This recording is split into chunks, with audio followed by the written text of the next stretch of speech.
Welcome to another exciting storytelling session designed to help you learn English while enjoying a heartwarming tale. Today, we dive into the story of Marley and Me, a journey filled with laughter, challenges, and unforgettable lessons about life and love. This story isn't just about an adorable and mischievous dog, it's about the beautiful bond between a family and their furry companion. As you listen to this story, you'll not only be entertained but also improve your English listening and comprehension skills. Pay attention to the vocabulary, sentence structures, and expressions, which are perfect for learners of all levels. So, get comfortable, and let's start the story that will touch your heart and sharpen your English skills. Chapter 1. The New Puppy. My name is John Grogan and I love dogs. When I was 10 years old, my father gave me my first dog. I called him Sean. Sean was my best friend. He went everywhere with me and he was very obedient. When I called him, he came to me. He played with me and he walked next to me without a leash. In the car, he sat next to me quietly. After many years, Sean died. He was 14 years old. By that time, I wasn't a boy. I was a man. I had my first job. Sean was a great dog. I wanted to get another dog, but it had to be as wonderful as Sean. Some years later, I moved to Florida and married Jenny. Jenny and I had jobs with newspapers. We were very happy. We were young and in love, and life was wonderful. One day, I bought a plant for Jenny. It was very large, with beautiful white flowers. Jenny loved it, maybe too much. Every day she gave it water. In the end, the plant got sick and died. Some days later, I woke up early. Jenny wasn't in bed. I found her at the table with a newspaper. She had a red pen in her hand.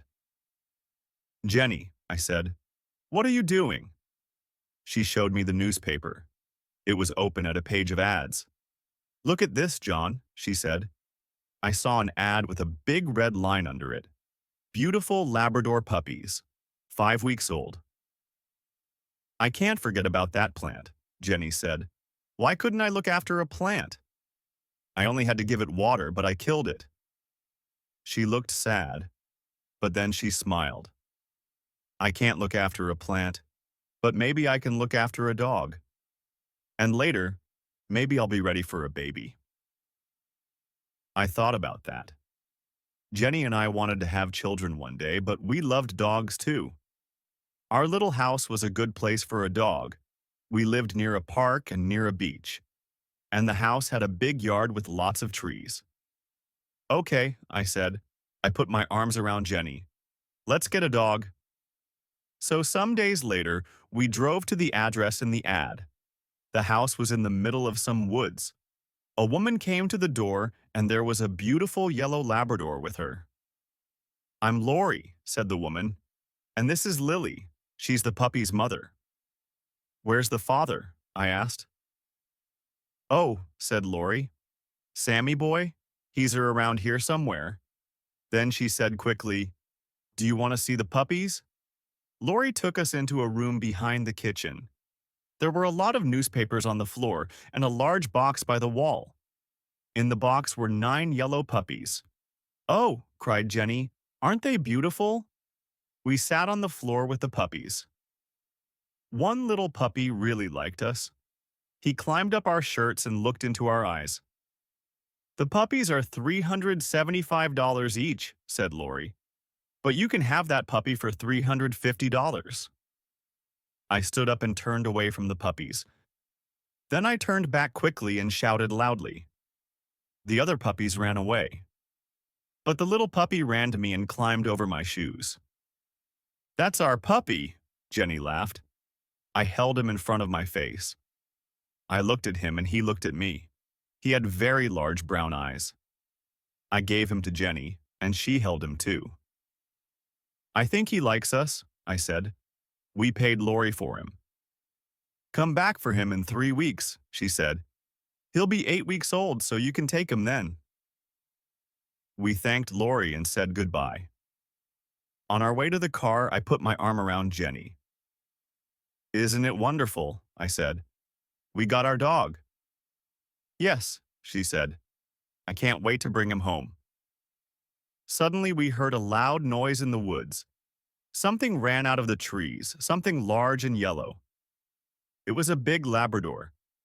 But this dog was very different from Lily. This dog was wild and dirty. It had a crazy look in its eyes. It ran quickly past us and around the back of the house. "I think," I said slowly, "that's Dad." Jenny and I tried to think of a name for our puppy, but each of us liked different names. One morning, we heard a song by Bob Marley, the Jamaican singer, on the radio. Bob Marley was dead, but people played his music everywhere in Florida. Jenny and I liked his music too. Suddenly, at the same time, we shouted, "Marley!" "That's it!" I cried. "That's his name, Marley." Jenny smiled. Some days later, Jenny's sister called her from Boston. "We're visiting Disney World next week with the children," she said. "Would you like to come with us?" Jenny wanted to go to Disney World very much. "But I won't be here when Marley comes home," she said. "That's okay," I said. "I'll go and get Marley." A week later, Jenny left for Orlando. That evening after work, I drove to Lori's house. Marley was a very large puppy now.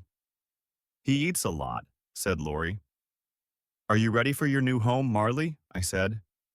I used his name for the first time and it felt right. Marley sat next to me in the car. He tried to climb on me, but each time he fell back on the floor. In the end, he climbed up and sat on me. He wagged his tail happily. When we got home, I took off his leash. Marley began to sniff. He went around the house and sniffed everything. Then he sat back and looked at me with his large brown eyes. I could read Marley's thoughts. This place is great. But where are my brothers and sisters? I took Marley to the garage next to the house. It was a warm, dry room. "Marley," I said, "this is your room now." I put some newspapers down on the floor. I put some playthings down, too. Then I put some water in a bowl and made a bed from a large box. "You're going to sleep here," I said. I put Marley into the box. He looked sadly up at me. I went back into the house and closed the door. I stood and listened. I could hear nothing. Then I heard a cry. And then another cry. The cries got louder and louder. When I opened the door again, Marley stopped crying. I petted him for some time. Then I left again and closed the door. Marley started to cry again. I was very tired, so I went to my bedroom. My bedroom wasn't near the garage, but I could hear Marley's cries. I felt sorry for him. His family wasn't there. After I got into bed, I listened to Marley's cries for half an hour. Then I got up and went back to the garage. Marley stopped crying and wagged his tail. I carried his box into my bedroom and put it on the floor next to my bed. Then I got into bed and put my hand down into the box. Some minutes later, Marley was asleep. I slept too. Chapter 2. Life with Marley. For the next 3 days, I played with Marley. I lay on the floor and he climbed on me. He followed me everywhere, and he tried to chew on everything. When Jenny came back from Disney World, she played with Marley too. She held him and petted him. She got up in the night and took him outside. Most of all, she gave him food. Marley ate 3 large bowls of puppy food every day. He got bigger all the time. His head and his paws were very large, and his tail was thick and heavy. When he wagged his tail, he pushed everything onto the floor, magazines and glasses and photos. Marley loved to grab things and hold them in his mouth. He grabbed things from the floor and from the dining room table. He grabbed shoes, pens, bottle tops, and many other things. All right, what have you got this time? I asked. When I opened his mouth, I always found something new inside. Every morning, I took Marley for a walk on the beach. Then I put him in the garage with a bowl of water and some playthings. After that, I went to work. I always said, "Be a good boy, Marley." Jenny came home at lunchtime and gave him food. In the evenings, we took Marley down to the beach again. But our walks weren't easy. Marley ran in front of us and pulled on his leash. We pulled him back, then he pulled us again. He went this way and that way, and he sniffed everything. We tried to teach Marley, "Come, stay, sit, down, no." But he didn't listen to us. He wasn't obedient. He was like an excited child. But every day he got bigger and stronger. "I killed the plant, but I'm good with Marley," Jenny said happily. One day, Jenny invited a friend to our house. Her friend brought her old dog Buddy with her. Buddy and Marley ran and played. Then they were tired, so they lay down in the yard. Some days later, Jenny was with Marley when she said, "Come and look at this, John." I looked, and I saw something small and black in Marley's fur. "Oh no," I said. "Marley has fleas." They were on his paws, inside his ears, and under his tail. "Buddy had fleas and he gave them to Marley," said Jenny angrily. She ran out and got into her car. Half an hour later, she came back with bags of chemicals. First, she washed Marley's fur with the chemicals. Then she put him in the garage and cleaned the house carefully. I cleaned the yard. Every day after that, we looked in Marley's fur, but we couldn't see any more fleas. Some weeks later, Jenny said, "John, I'm going to have a baby." "That's wonderful," I said. I was very happy. We were ready for a baby now. Then Jenny said, "But will those chemicals be a problem?" "What chemicals?" I asked. "What do you mean?" "Don't you remember? I used very strong chemicals when Marley had fleas. They can't be good for a baby," she said. She talked to her doctor about the chemicals. "It's all right, Jenny," he said. "Everything will be okay." Jenny got up early every day and took Marley for a walk. She ate lots of fruits and vegetables.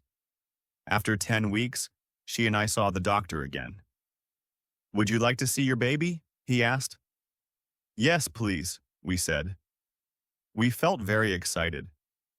The doctor took us into a room at the back and Jenny lay down. He moved something over Jenny. On a machine next to him, we could see something like a small gray bag. But we couldn't see a baby inside. "Is there anything in there?" asked Jenny. After a time, the doctor said quietly, "I'm very sorry, Jenny. Your baby's dead." I felt sick. I sat and held Jenny's hand. We didn't say anything for a long time. When the doctor left, I put my arms around my wife. Later, I took her home. She was very quiet in the car. Her eyes were red, but she didn't cry. Back home, Jenny went into the dining room and sat down quietly on a chair. I got Marley from the garage.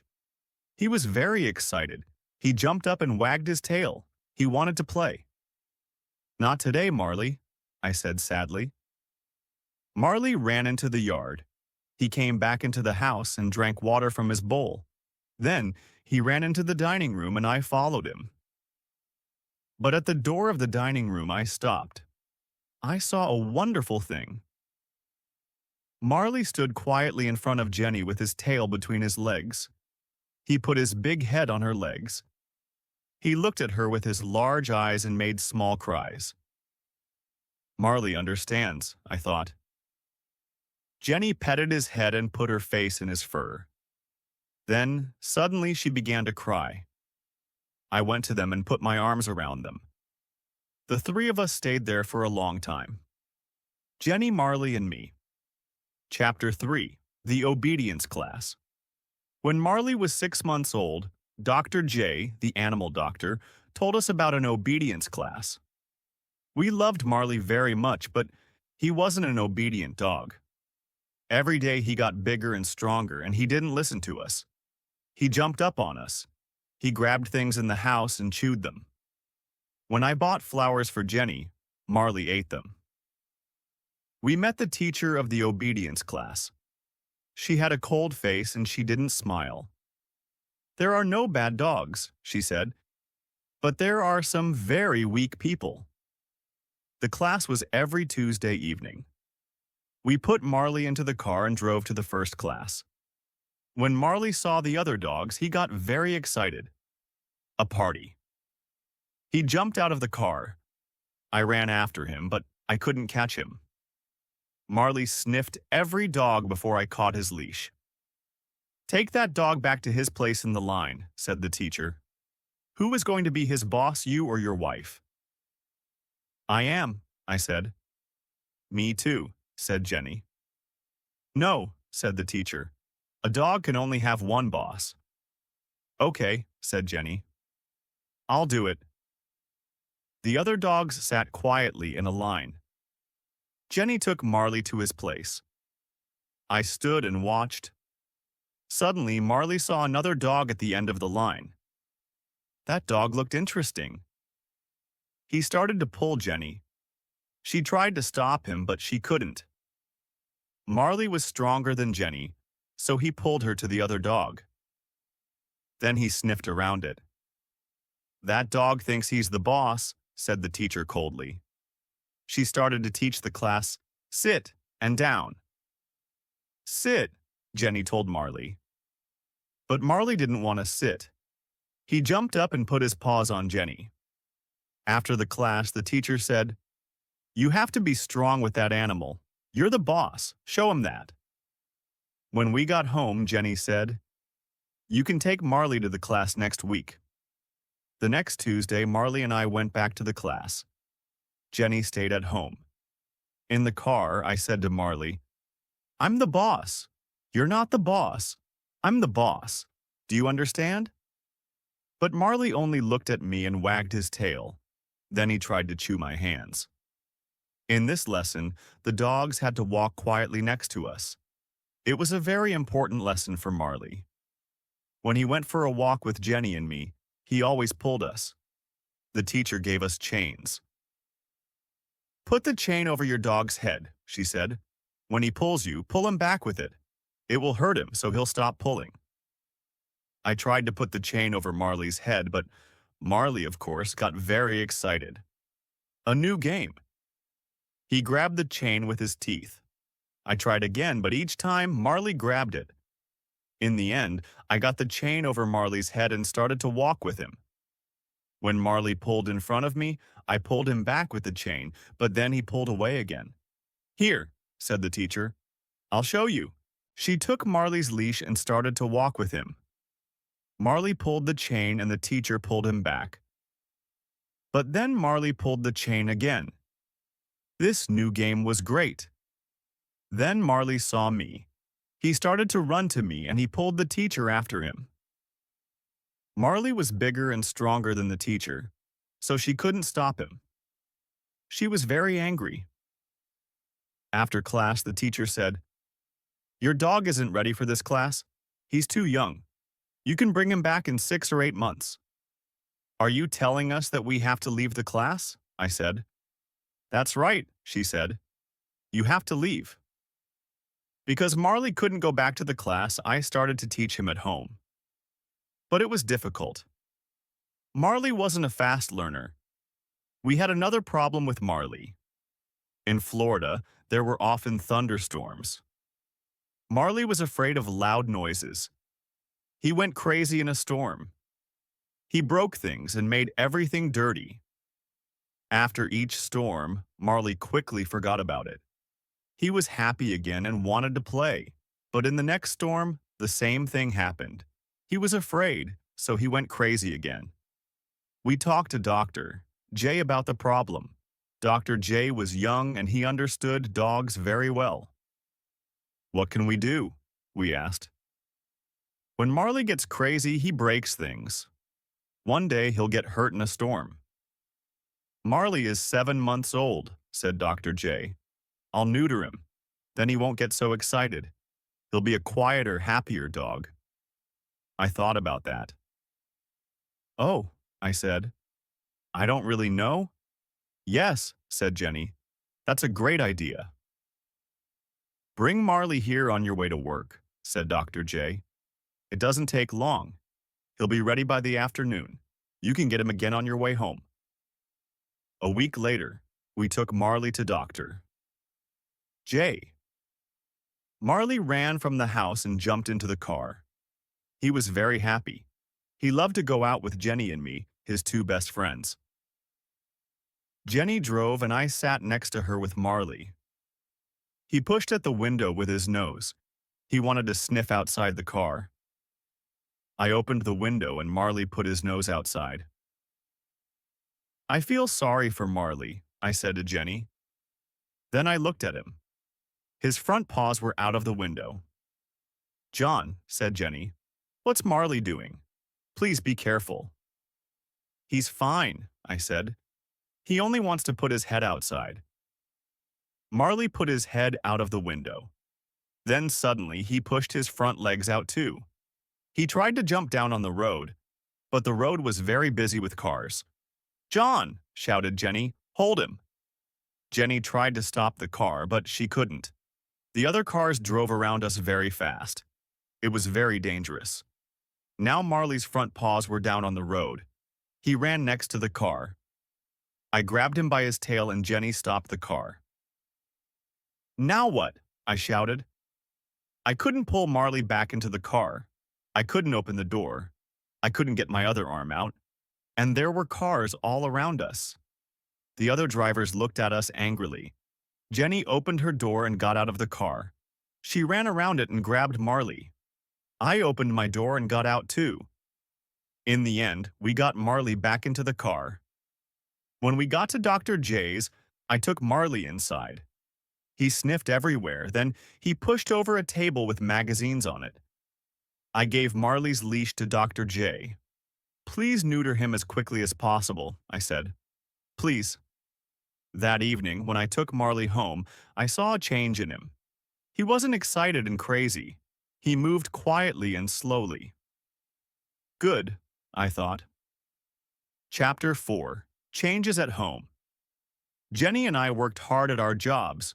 We also worked hard at home. So one evening I said, let's go on vacation, Jenny. The next day, I bought 2 airplane tickets. They were for a 3-week vacation in Ireland. What are we going to do about Marley? Asked Jenny. We can leave him in the house, I said. Somebody can stay here with him. Marley is a difficult dog, said Jenny. That person will have to be kind but also strong. He or she will have to be his boss. I know, I said. Then I had an idea. Kathy loves animals. Kathy worked in my office. The next day, I asked her, and she said yes. Before she arrived, I wrote some notes for her about Marley. There were 6 pages of notes. I showed them to Jenny. Did I forget anything? I asked. Jenny read the notes, then she said, You can't tell Kathy all that. She won't want to stay with Marley. But when Kathy read the notes, she smiled. Marley and I will be fine, she said. Have a great vacation. Jenny and I had a wonderful vacation in Ireland. The weather was fine and warm. We drove on small country roads and walked by the ocean. At night, we stayed in the houses of Irish families. We forgot about our jobs in Florida. When we arrived home, Marley ran outside to us. Kathy stood at the door. She looked very tired. Her bag was next to her. I was in my car, she said. A man got in and put his hand over my mouth. He said, Don't make a noise, but I did, and he cut me with his knife. I held Lisa in my arms. It's going to be all right, I said. But I didn't really think that. Lisa's face was gray, and she was very weak. I looked at Marley. He stood and looked down the street. He looked strong and ready for a fight. Nobody could get past him. Some minutes later, the police arrived with doctors, and they took Lisa away. A policeman asked me questions. Then I went home with Marley. Jenny met us at the door. Marley was a different dog tonight, I said. Nothing can hurt us when he's with us. I looked at Marley. You did well tonight, I said. Lisa didn't die. She got well again. But I never forgot that night. One night when Jenny and I were in bed, she said, John, I think the baby is coming. Please call the doctor. Something's wrong, I thought. It's too early for the baby. I took Jenny to the hospital. Your baby is too small, the doctor said to her. We have to stop him coming out. You'll have to stay in the hospital. Jenny was in the hospital for 12 days. I stayed at home with Patrick and Marley. I did the housework. I cooked and washed clothes. In the evenings, I was very tired. Marley sat and looked at me sadly. I could read his thoughts. I don't understand. Why doesn't John want to play with me? Why doesn't he take me for walks? And where's Jenny? I didn't do things at home very well. I left the bathroom door open all the time. Marley loved to go into the bathroom and to drink water from the shower. One day, I took Patrick on a visit to the hospital. What did you do to Patrick? Jenny asked. What do you mean? I asked. He's fine. Look at him, said Jenny. I looked. His arms were in the legs of his baby clothes. Jenny called my Aunt Anita. She also lived in Florida, but in a different town. Please, can you look after John and Patrick? She said. 2 days later, Aunt Anita arrived. She did the housework and everything at home was fine again. When Jenny came home, she had to stay in bed all day. This was a very difficult time for her. She couldn't cook or go for a walk. Worst of all, she couldn't hold Patrick. Marley brought his playthings into the bedroom and lay on the floor next to Jenny. He stayed there day and night. Aunt Anita had to go home to her husband. So I had to look after the house again. Then, one day, when the doctor visited Jenny, he said, You can get up now. The baby is bigger. Jenny was very happy. She got up and played with Patrick and Marley. She started to do the housework. The next day, we went to a Greek restaurant for lunch. But suddenly, the baby started to come, so I took Jenny to the hospital. Then everything happened very quickly. 1 hour later, I held my beautiful new son in my arms. Jenny and I had 2 sons now, Patrick and Connor. One was 17 months old and one was a baby. We were very happy with our sons, but we were tired all the time. The babies woke us every night. We couldn't sleep for more than 2 hours. Connor had problems with Jenny's milk. After he drank, he was sick. So Jenny was very sad. What's wrong with me? She said. Connor doesn't like my milk. Maybe I'm not a good mom. She started to get angry quickly. She didn't get angry with Patrick and Connor, but she was often angry with Marley and me. Marley could do nothing right. I bought a plant and planted it in the yard. The next day, Marley pulled it out and ate it. Then he broke a door in the house. He went crazy when there was a thunderstorm. One day when I got home from work, I found Marley with Jenny. Jenny was very, very angry. Why do you break everything? She shouted. You're a very bad dog. Marley stood with his head down, and she hit him again and again. I went and grabbed Jenny's arms. Hey, hey, hey, I shouted. Stop, stop. I looked into Jenny's face, but the look in her eyes was new to me. Her face was the face of a stranger. Get him out of here, she said. Get him out of here now. I opened the front door and Marley ran outside. When I turned back for his leash, Jenny said, You have to find Marley a new home. She couldn't mean it. She loved this dog. I walked out of the door. Marley ran and jumped around. He wasn't hurt. I took Marley into the street and said, Sit. He sat. I put his chain over his head with the leash. Then I took him for a very long walk. When we got home, Marley was very tired.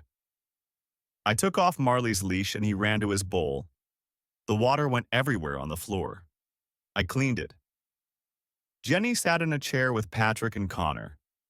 When I walked past her, she said quietly, "I want that dog to leave." I felt very sad. Marley was my friend and I loved him. I didn't want to find a new home for him. But I also had a wife and 2 small children. I had to think about them. I talked to my friends and neighbors about Marley. "Do you want a Labrador?" I asked. But nobody did. I looked in the newspapers. They were full of ads from people with dogs, and a lot of the ads were for Labradors. These people paid a lot of money for their dogs, I thought. But now they're looking for new homes for them. Maybe Labradors are too difficult, too big and strong. Marley wasn't an easy dog. He wasn't obedient and he broke things. But we brought him to our home when he was a puppy. He loved us, and we loved him. He was our dog. I took Marley back to the obedience class. A different teacher was there now. This time, things went better. I said, "Sit," and Marley sat. I put the chain around his neck and he walked quietly next to me. I said, "Stay," and he stayed. I walked away from him, but he didn't move. Then I turned and said, "Come." Marley ran quickly to me. "Good boy, Marley," I said. "Good, good, good boy." At the end of the 8 weeks, the teacher gave me a paper. It said, "Marley did well in the obedience class." I was very happy. On the way home, I sang. After this, a wonderful thing happened. Jenny got better. She stopped being sad and was strong and happy. She was a good mother to Patrick and Connor, and she was kind to Marley again. She danced around the room with him. Sometimes at night, when he was quiet, she lay on the floor with him, her head on his neck. Jenny's here with us again, I thought. That's great. Chapter 6. Marley makes a movie. Jenny's friend Colleen worked for a film company. One day, Colleen called Jenny. "My company is making a film about a family in Florida," she said. "They want pictures of a family home. Can I come and take some pictures of your house?" Colleen came and took photos of our home and the children, and of Marley too. She showed them to her boss, Bob Goss. Some days later, Jenny called me at work. "Bob Goss is making a movie about a family with a dog," she said excitedly. "So he's looking for a dog, a big family dog. He saw Colleen's photos and he's interested in Marley." "Really?" I said. "You mean Marley? Our Marley?" The next day, Colleen came to our house and took Marley to her boss. 2 hours later, she brought him back again. "Marley was great," she said. "Everybody loved him." Some days later, the company started filming. "Bring Marley to the Gulfstream Hotel at 9 o'clock, Bob Goss told us. We put the children and Marley into the car and drove to the hotel. A lot of people stood outside. The police were there, too. One of the policemen looked inside the car. He saw Jenny, 2 small children, and a large dog. "You can't come this way," he said. "You have to turn back." "But we're with the film company," I said. "Our dog is in the movie." "Really?" the police officer said. Then he looked at a paper in his hand. "You have the dog?" Marley's name was on the paper. "I have the dog," I said. "Marley the dog." "Oh," said the policeman. He turned to another policeman and shouted, "He has the dog. Marley the dog." Then he turned to us again. "You can come in," he said. I felt very important. Marley was famous. The cameraman started to film Marley. But Marley wasn't obedient. He ran and jumped. He chewed through his leash. "Cut, cut, cut," shouted Bob Goss. At the end of the day, we took Marley home. "Marley," I said sadly, "you're not going to be famous." But the next day, the film company called again. "Please bring Marley back here," they said. When we got back to the hotel, Bob Gosse said, "On film, Marley was great." Marley had a very good time with the people in the film company. Everybody played with him and petted him. After 4 days, the cameramen stopped filming. "Call us after 8 months," said Bob Goss. "The movie will be ready then." After 8 months, we called the company. The name of the movie was The Last Home Run, but we couldn't learn anything about it. I called the company again and again. 2 years later, I was in a store and there were a lot of movies on the shelves. Suddenly, I saw The Last Home Run. Marley's movie. I bought it and took it home. "Come and watch this," I shouted to Jenny and the children. We saw Marley in the movie. He was only there for 2 minutes, but it was very exciting. We all laughed and cried. "We're famous," shouted Patrick. Marley's name came at the end of the film. In big letters it said, "Marley the dog." Sometime later, we said goodbye to our home in West Palm Beach. The place got more and more dangerous, and our house was too small for 2 children and a large dog. So we moved to a bigger house in another city, Boca Raton. A lot of rich people lived in Boca Raton. They had expensive cars, big houses, and beautiful clothes. There were many good things about our new house. Near the house was a small park. But best of all, it had a pool. We all loved the pool, but Marley loved it most. He jumped in with me and climbed on me. But there was a problem with the garage in our new house. It had no windows and it got very hot in summer. So we couldn't put Marley in it when there was a thunderstorm. I took Patrick and Connor to the pet store and we bought a strong cage for Marley. We put it next to the washing machine. I put some food in the cage. "Come here, Marley," I called. Marley went inside and I closed the door of the cage after him. He lay down on the floor and chewed his food happily. "This is going to be your new home when we're away," I said. That evening, we went out for dinner. Before we left, I opened the door of the cage. Marley walked inside and I closed the door. "Be a good boy, Marley," I said. We had dinner in a restaurant, then we went for a walk. "This is great," said Jenny. "We can forget about Marley. We know he's fine in the cage." She smiled happily. We went home and walked to the front door.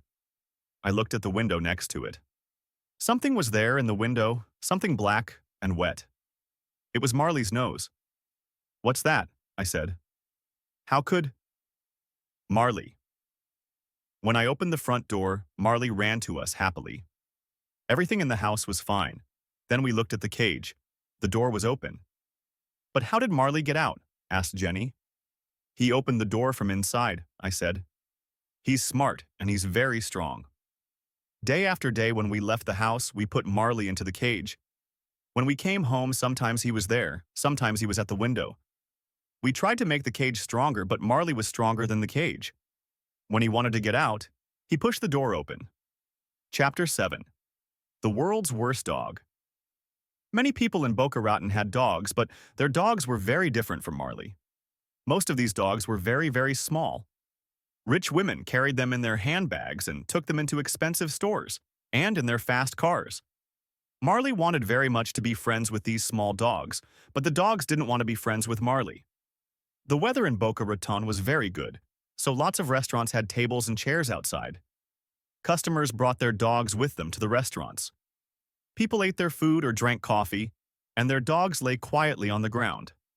One Sunday afternoon, we went out for lunch. We parked our car and walked up and down the street. Many other people were out with their dogs, too. Marley walked next to me on his leash. We found a restaurant and sat down outside.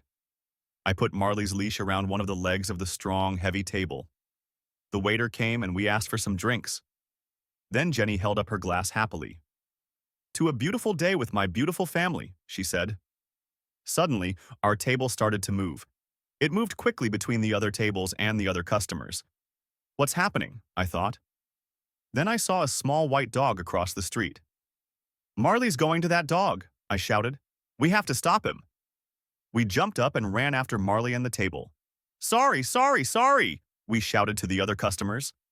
I ran and grabbed the table. Jenny grabbed it too. We held it and it stopped moving. I turned around and saw the faces of the other customers. Everybody looked at us with their mouths open. We carried the table back to its place and a waiter came. "I'll get some more drinks for you," he said. "No," said Jenny. "We'll pay for our drinks and leave." Jenny and I had another baby. This time it was a girl and we named her Colleen. When Colleen was 2 months old, I had my 40th birthday. I wanted to do something exciting on my birthday, but it was a very quiet day. When I arrived home from work, Jenny was tired. By 8:30, all three children were asleep and Jenny was too. I felt a little sad. I took a drink outside. I sat and looked at the ocean. Marley lay on the ground next to me. I thought about my life, then I thought about Marley. He wasn't a puppy now, he was 6 years old, but he loved life and he was very happy.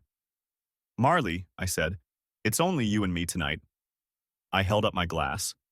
We're not young, but we're having a good time. Some days later, my friend Jim called me. Let's go out for a drink on Saturday, he said. Jim came for me at 6 o'clock, and we went out to a bar. We talked and laughed. Then the barman called out, Is John Grogan here? There's a phone call for John Grogan. It was Jenny. The baby's crying, she said. Can you come and help me? I'll take you home, Jim said. When we turned into my street, I saw a lot of cars. Somebody's having a party, I said. Jim stopped the car outside my house and I invited him inside. Then, suddenly, the front door opened. Jenny stood there with Colleen in her arms. She had a big smile on her face. I looked into the yard. There were lots of people around the pool, my friends and neighbors. Happy birthday, John, they shouted. I wanted to take Marley to the beach. You couldn't take pets onto most beaches in South Florida, but one small beach was different. Everybody called it Dog Beach. On Dog Beach, dogs could run freely. They didn't have to be on a leash. One morning in June, I took Marley to Dog Beach. There were lots of people with dogs, but the dogs were on leashes. What happened? I asked a man. The police came, the man said. We have to use a leash. So I walked Marley on his leash, but I felt sorry for him. After our walk, I gave Marley a bowl of water. Then a man arrived with a big black dog. It looked dangerous. Don't be afraid of him, said the man. This is Killer, but he's very friendly. He doesn't fight other dogs. I told the man about the police. That's stupid, he shouted. This is Dog Beach. He took off Killer's leash and Killer ran into the water. Marley looked at Killer and then he looked at me. I could read his thoughts. Please, please, please, I'll be good. But then Marley started to drink from the ocean. Stop that, Marley, I cried. You'll be sick. But Marley didn't listen to me, and he didn't stop drinking. Then he started to turn around in the water. Oh no, I thought. I ran into the water, but it was too late. Marley pooped everywhere. Hey, somebody shouted angrily. Get your dog. Marley, no, I shouted. I could feel everybody's eyes on me, and on Marley. No, Marley, no, no, no, no. Marley's poop was everywhere. The other people grabbed their dogs. Marley came out of the dirty water and looked at me happily. But we had to leave. That wasn't nice, the man with Killer said. Sorry, I said. I put Marley's leash on him. Other dogs didn't drink water from the ocean. Marley wasn't a bad dog, but sometimes he did stupid things. What's wrong with you, Marley? I said on the drive home.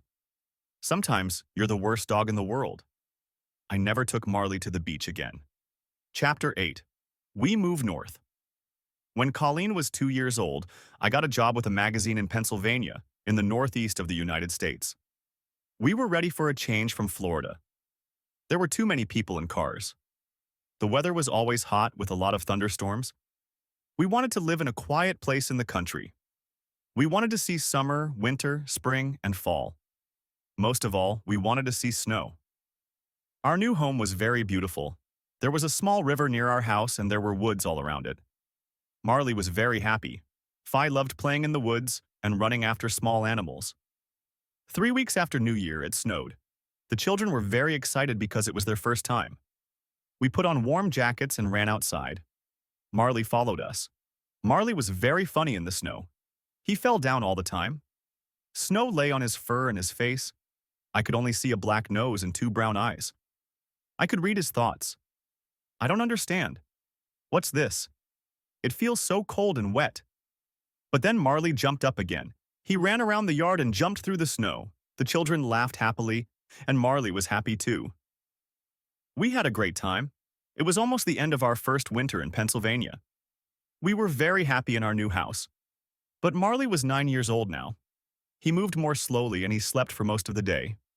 Sometimes when I took him for a walk, he got very tired. His fur in many places was gray, not yellow. Life with Marley wasn't easy. He cost us a lot of money.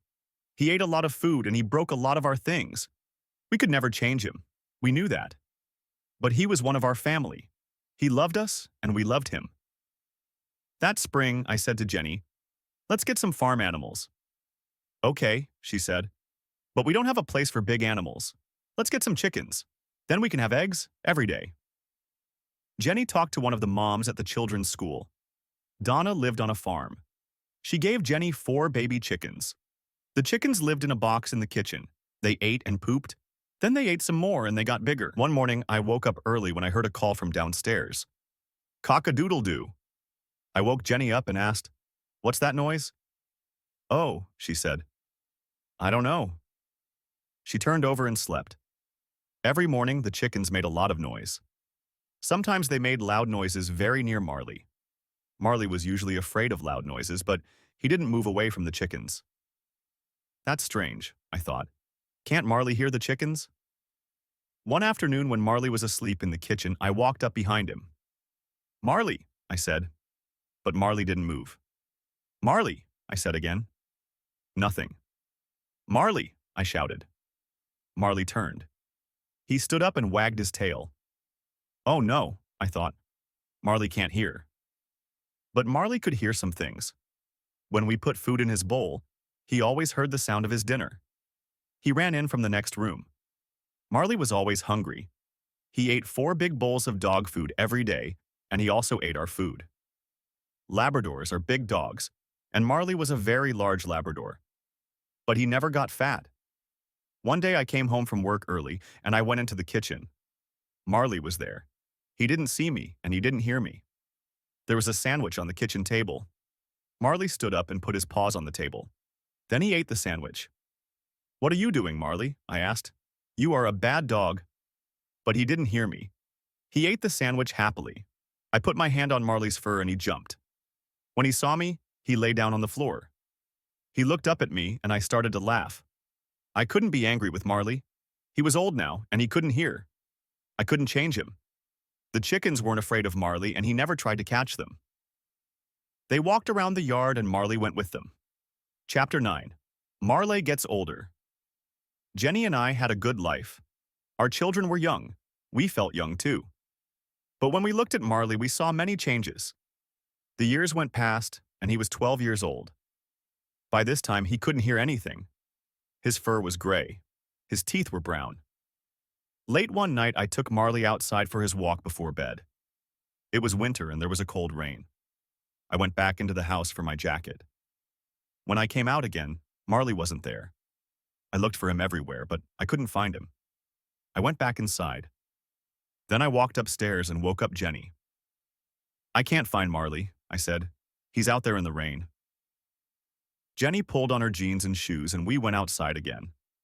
I walked slowly through the woods and called for Marley. Jenny went a different way. We were very wet and cold. "Let's go home and get warm," I said. "I'll get the car and come out again." We walked back to our house.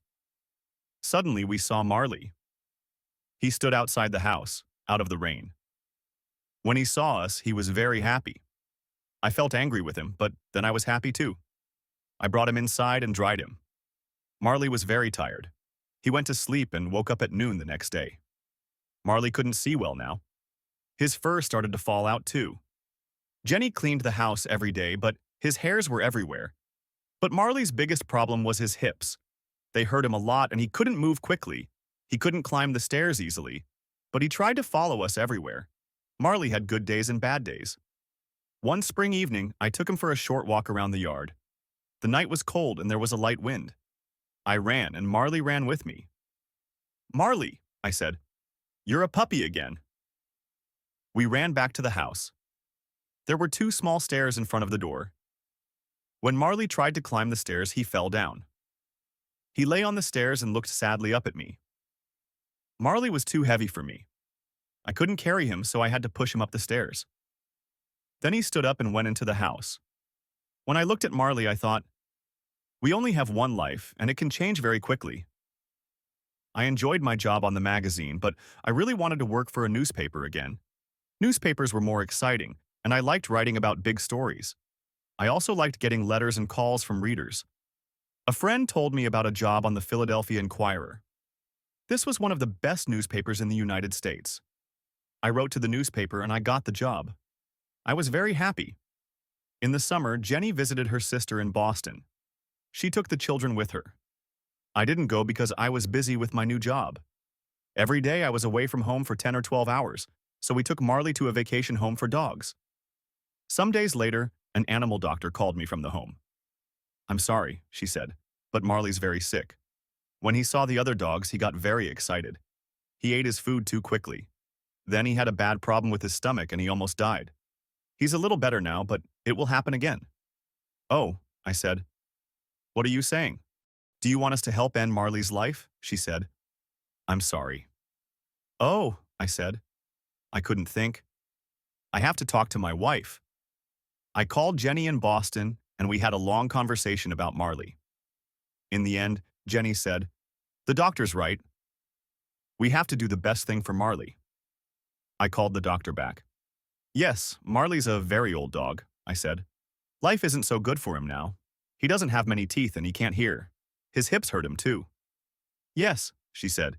Maybe we have to put him to sleep, but I'll call you again in an hour. When the doctor called again, she said, Marley's a very sick dog, but he isn't getting worse. The next morning, she called again. We can wait, she said. Marley's eating. You can take him home tomorrow. I was very happy. The next evening after work, I went to the dog's home. Marley was very thin and weak. I thanked the doctor. Everybody here loves Marley, she said. One of the workers helped me put Marley into the car. Then I drove him home. He couldn't climb the stairs to the bedroom and I didn't want to leave him. So that night, I put a sleeping bag on the floor and lay down next to him. Tomorrow, Jenny and the children are coming back, I said. But tonight, Marley, it's only you and me. I thought about my first night with Marley when he was a small puppy. That night, he cried for his mother, and then he slept in a box next to my bed. Now, 13 years later, here we were again. I put out my hand and petted him. In the next weeks, Marley got a little better. A lot of the time, he lay on the floor in the family room, asleep in the sun. But one morning, when I was in the bedroom, I heard a noise. Then Connor shouted, "Help!" Marley fell down the stairs. Marley lay at the bottom of the stairs. Jenny and I ran to him, but then he got up and walked away. Marley had a bad fall, I told the children, but he's okay. But Marley was hurt. When I got home from work that evening, he couldn't move. When he saw me, he tried to get up, but he fell down again on the floor. I don't think Marley can go upstairs again, I said. But I was wrong. The next day, I was upstairs at my computer in my bedroom when I heard a sound. I turned around. Marley stood at the bedroom door. Marley, I said. What are you doing here? I went to him and petted him. Then I looked into his eyes. Marley, I said, you're going to tell me when it's time, right? Chapter 10. A Great Dog. Winter arrived early that year. The children waited for the snow. Can Marley live through another winter? I thought. Jenny and I took the children to Disney World in Florida. It was their first Christmas away from home and they were very excited.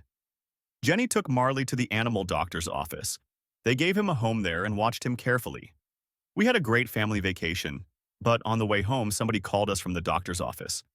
Marley's very tired, she said, and his hips are really hurting him. The next day, Jenny went for Marley. He got out of the car, but he couldn't walk into the house. He lay on the ground outside. Jenny called me at work. I can't get Marley inside, she said. He can't get up. I left my office and went home. When I arrived, Marley was inside the house, but he was very sick. He lay on the floor. For the first time in 13 years, he didn't get up when he saw me. His eyes followed me, but he didn't move his head. I looked at his stomach. It was very big. I called the animal doctors. Bring Marley here now, a young woman doctor said. I looked at Jenny, and she looked at me. Marley has to go to the hospital, we told the children. The doctors are going to try to make him better, but he's very sick. With Jenny's help, I put Marley into the back of the car. He lay on the floor. I petted his head. "Oh, Marley," I said again and again. At the hospital, I helped him out of the car and took him inside. The young doctor took him away. Then she came back and showed me some pictures of the inside of Marley's stomach. "I'm very sorry," she said quietly. "We can't do anything for Marley now." "I understand," I said. "Please, can I say goodbye to him?" "Yes, of course," she said. "Have as much time with him as you want." Marley was asleep. I got down next to him and ran my fingers through his fur. I held up each ear in my hands. I opened his mouth and looked at his teeth. Then I held up his front paw. "I want you to understand something, Marley," I said. "Sometimes we called you the world's worst dog, but you're not. We never told you this before. But you're a great dog, Marley. A great dog." I sat with Marley for a long time, then I called the doctor. "I'm ready now," I said. I held Marley's head, and the doctor gave Marley something. It didn't hurt him. He died quietly. "I want to take Marley home," I said. Two people brought a large black bag out to my car. Then I thanked the doctor and drove away. When I got home, the children were in bed. I put my arms around Jenny, and we cried for a long time. Later, we went outside. We took the black bag out of the car and put it into the garage. Next morning, Jenny told the children about Marley. They were very sad and started to cry. "It's okay," I said. "When you have a dog, this always happens. Dogs don't live as long as people." Connor made a picture and wrote a letter for Marley. To Marley. "I loved you all my life. You were always there when I wanted you. Your brother, Connor Richard Grogan." Colleen made a picture of a girl with a big yellow dog. She wrote under the picture, "I will never forget you, Marley. I found a very good place for Marley, in the ground under two big fruit trees. I put the black bag in the ground, and Jenny and the children watched. After I finished, everybody said, 'We love you, Marley.' Then we went back to the kitchen and told stories about Marley. Sometimes we laughed and sometimes we cried. The next days were very difficult. The house was very quiet. When I came home at night, there was no Marley. Jenny cleaned the house, but his fur was everywhere. On morning, when I put on my shoes, I found some of Marley's fur inside them. Marley was my dog for 13 years. He wasn't an obedient dog, but he was important in my life. I wanted to tell other people about him. So I wrote about him in my newspaper. Nobody called Marley a great dog, or a good dog, I wrote. He was wild and crazy. He had to leave obedience school. He chewed things, and he wasn't very intelligent, but he understood people's feelings, and he was very good with children. A person can learn a lot from a dog. Because of him, I listened to my feelings. Because of him, I enjoyed winter sunlight and the snow and a walk in the woods. Because of him, I can be a good friend. A dog can show us the important things in life. A dog isn't interested in fast cars or big houses or expensive clothes. Give a dog your love, and he will give you his. Many people read about Marley in the newspaper. Animal lovers called me and wrote to me. They wrote to me about their love for dogs. They wrote about their feelings when their dogs died.